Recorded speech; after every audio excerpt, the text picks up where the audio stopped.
बिहार को विकसित राज्य नहीं बना दूंगा तब तक मैं भी चैन की सांस नहीं लूंगा, ये कसम खाते हैं। ये लोग समाज को बांटने का काम करते हैं, ये लोग बिहार में विकास की बात करेंगे। जिन लोगों की वजह से आज भी अपराधियों को बल मिलता है, नरसंहार आज भी बिहार में होता है। कोई ना भूले भैया कि लक्ष्मणपुर बातें खत्म हो गई। कोई ना भूले कि उस वक्त जिस तरीके से हम लोगों को अपमानित किया जाता था वो घटनाएं बंद हो गई। आज भी रह रहकर उन घटनाओं को अंजाम दिया जाता है सिर्फ बांटने की राजनीति के तहत। हम लोगों के हक अधिकारों को छीना जाता है। कुछ समय पहले याद होगा कि किस तरीके से एक साजिश के तहत, एक षड्यंत्र के तहत अनुसूचित जनजाति जाति जनजाति एट्रोसिटी एक्ट 1989 का जो धारा थी उसको किस तरीके से शिथिल करने का प्रयास किया गया, कैसे उसको कमजोर कर हम लोगों के हक अधिकारों को छीनने का काम किया। उस वक्त अगर हमारे नेता आदरणीय रामविलास पासवान जी नहीं होते, उस वक्त अगर आप लोगों के आशीर्वाद से चिराग पासवान भारत की संसद में नहीं होता तो इन लोगों ने पूरा षड्यंत्र रचा था उसको समाप्त करने का। ये देन है हमारे नेता आदरणीय रामविलास पासवान जी की कि पहले से भी ज्यादा सशक्त ये कानून हुआ। पर ये सोच दर्शाता है, ये सोच दर्शाता है उस वक्त किसी की जुबान नहीं खोली थी। जितने सत्ताधारी दल साथ साथ गठबंधन बनाकर जो लोग बिहार में सरकार में बैठे हुए हैं, किसी की आवाज नहीं खोली थी उस वक्त। सब लोग खामोशी से इसको होता हुआ देख रहे थे। इसीलिए साथियों, आज ये तमाम बातें आप लोगों के बीच रखने का एक ही कारण है। आज आप लोगों को ये बताने का एक ही कारण है कि पहचानिए सही मायनों में कौन सा नेता आपके हक अधिकारों की लड़ाई लड़ता है।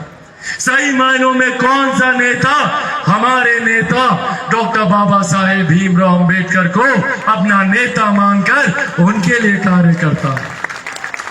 आज सब लोग आएंगे भैया वाहवाही लूटने, सब लोग आएंगे अंबेडकर जयंती मनाने। आज से पहले किसी को शौक नहीं था, कोई नहीं आता था अंबेडकर जी को याद करने। जब से हमारे नेता ने उनको भारत रत्न देने का काम किया, उनकी तस्वीर भारत की संसद में लगाने का काम किया, उनके जन्म दिवस पर छुट्टी की घोषणा करने का काम किया, तब से सबको डॉक्टर बाबा साहेब भीमराव अंबेडकर याद आते। मंत्री रहते हुए उनके 5 तीर्थ स्थल ऐसे हैं जिनको चिन्हित कर उनके 5 स्थल ऐसे हैं जिनको चिन्हित कर उनको राष्ट्रीय स्मारक का दर्जा दिलवाने का काम किया। भले उनकी जन्मस्थली मऊ में हो, या जहां पर उन्होंने नागपुर में दीक्षा हासिल की हो, या फिर लंदन में जहां पर रहकर उन्होंने पढ़ाई की हो, या दिल्ली में अलीपुर रोड पर जहां पर रहकर उन्होंने अपने जीवन के अंतिम दिनों को बताया। ये तमाम बातें सांकेतिक ही सही पर समाज के लोगों को विश्वास दिलाती है कि हमारे नेता अपने नेता के सम्मान की लड़ाई लड़ रहे। और ये बाकी लोग जो आज डॉक्टर बाबा साहेब भीमराव अंबेडकर को अपना बताते, अपना कहते, उनके नाम को भुनाते नहीं थक रहे। ये लोग उस वक्त भी हमारे नेता आदरणीय रामविलास पासवान जी के राजनीतिक कद को समाप्त करने का प्रयास कर रहे थे। आज बिहार सरकार में जो बैठे हैं मुख्यमंत्री नीतीश कुमार जी, कोई कसर इन्होंने नहीं छोड़ी मेरे नेता आदरणीय रामविलास पासवान जी के राजनीतिक कद को समाप्त करने की। हर संभव षड्यंत्र रचा कि कैसे उनको समाप्त किया जाए। जब उनको नहीं समाप्त कर पाए तो उनके जाने के बाद उनके खून, उनके अंश मुझे समाप्त करने का प्रयास किया जा रहा है और मेरे ही परिवार के लोगों का इस्तेमाल करके मुझे समाप्त करने का षड्यंत्र यहां पर रचा जा रहा है।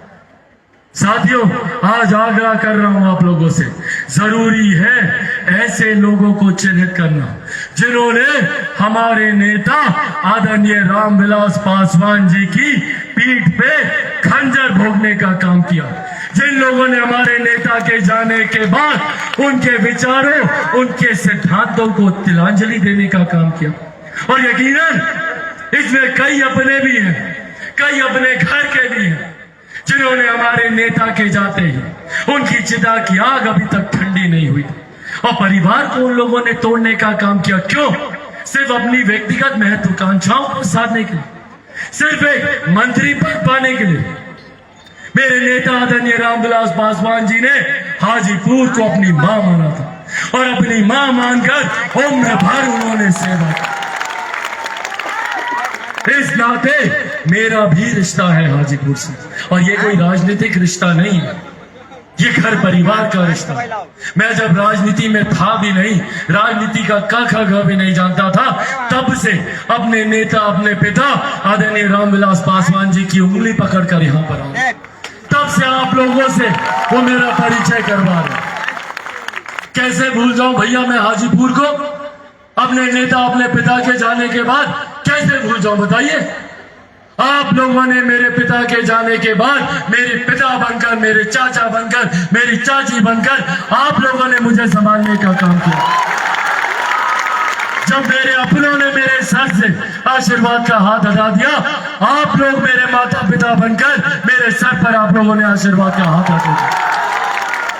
और आज ये लोग बोलते हैं कि क्यों आता है ये हाजीपुर, क्यों आता है ये हाजीपुर? क्यों नहीं आऊं भैया मैं हाजीपुर? मेरे पिता की पहचान है हाजीपुर, मेरा घर है हाजीपुर। कौन रोकेगा मुझे हाजीपुर आने से? एक एक दिल में बसता हूं, एक एक घर में बसता हूं। और यहां से नहीं, मेरे नेता, मेरे पिता ने बचपन से ये संस्कार मुझे दिए। और चिराग पासवान जब तक जीवित रहेगा, मेरे पिता की अंतिम सांस तक उनकी डोर हाजीपुर से बंधी हुई थी। उनके जाने के बाद भी वो हाजीपुर से बंधे हुए हैं, और चिराग पासवान भी जब तक जिंदा रहेगा वो हाजीपुर का रहेगा, इस बात को कोई नहीं कहता। पर आज मुझे आप लोगों का और ज्यादा साथ चाहिए, और ये मैं हक से मांग रहा हूं। आप लोगों का मुझे साथ चाहिए। जितने बुजुर्ग हैं, जिन्होंने मेरे नेता, मेरे पिता के साथ, जिन्होंने मेरे नेता, मेरे पिता के साथ, जिन्होंने साथी बनकर, सहयोगी बनकर काम किया, उन सब से हाथ जोड़कर विनती है मेरी कि आप सबका आशीर्वाद का हाथ मुझे मेरे सर पर चाहिए। अपने तमाम युवा साथियों से आग्रह कि आप लोगों का साथ मुझे अपने साथ मजबूती से चाहिए, क्योंकि अब मेरे अपनों ने ही मुझे अपना मानने से मना कर दिया। वो कहते हैं कि मैं उनका खून नहीं हूं। मेरे और उनके खून में फर्क है। बताइए मेरे और उनके खून में फर्क है, कैसे फर्क हो सकता है? मेरे पिता के छोटे भाई हैं, उनकी गोद में पला बड़ा हूं मैं, और वो कहते हैं कि मैं उनका खून नहीं हूं। मेरे पिता के जाने के बाद वो मेरे पिता थे जब उन्होंने मुझे घर से निकाल दिया, पार्टी से निकाल दिया, और आज वो मुझे अपना भतीजा मानने से भी मना करते हैं। भाई आपके मना करने से क्या होगा? आप मानिए ना मानिए, पर मैं हूं आपका भतीजा और मैं रहूंगा। आप मेरे पिता के भाई हैं, वो सम्मान मैं आपको देता हूं। आज मेरे खून को गाली देते हैं, वो बोलते हैं कि चिराग पासवान जानवर है, जानवर बोल रहे हैं हमें। मेरे